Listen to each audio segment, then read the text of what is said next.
దేవుని నామమున మీ అందరికీ శుభాది వందనాలు. ఈరోజు దేవుని వాగ్దానము యెషయా గ్రంథము 43:3 నేను దప్పిక గల వాని మీద నీళ్లను, ఎండిన భూమి మీద ప్రవాహ జలములను కుమ్మరించెదను. నీ సంతతి మీద నా ఆత్మను కుమ్మరించెదను.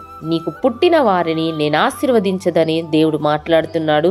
ఈ వాక్యం మీ అందరి జీవితాల్లో దేవుడు స్థిరపరచునుగాక. దేవుడు దప్పిక గల వారికి నీళ్ళనిస్తానని మాట్లాడుతున్నాడు. ఎండిన భూమి మీద అంటే దేవుని వాక్యం లేని జీవితాలను దేవుడు తన వాక్యంతో నింపుతానని మాట్లాడుతున్నాడు. నీ సంతతి మీద నా ఆత్మను కుమ్మరించదని అంటున్నాడు. దేవుడు మాట్లాడుతున్నాడు, నేనే నిన్ను సృజించాను, నీవేమై ఉన్నావో అలానే ఉండేందుకు నిన్ను సృజించిన వాడను నేనే. నీవు నీ తల్లి గర్భం నుండి ఉన్నప్పటి నుండి నేను నీకు సహాయం చేశాను.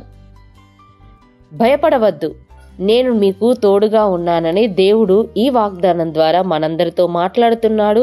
మీరు ఏ విషయంలో భయపడకండి, ఎందుకంటే మనం సృజించిన వాడు, మనని ఏర్పరచుకున్నవాడు మన తండ్రి అయిన దేవుడని మనం గ్రహించి ఈ వాక్యాన్ని మనము మన హృదయాల్లో స్థిరపరచుకొని మనం ప్రతి విషయంలో బలంగా వాడబడదాం. ఈ వాక్యాన్ని దేవుడు దీవించి ఆశీర్వదించునుగాక. దేవుని నామమునికి మహిమ కలుగునుగాక. ఆమెన్.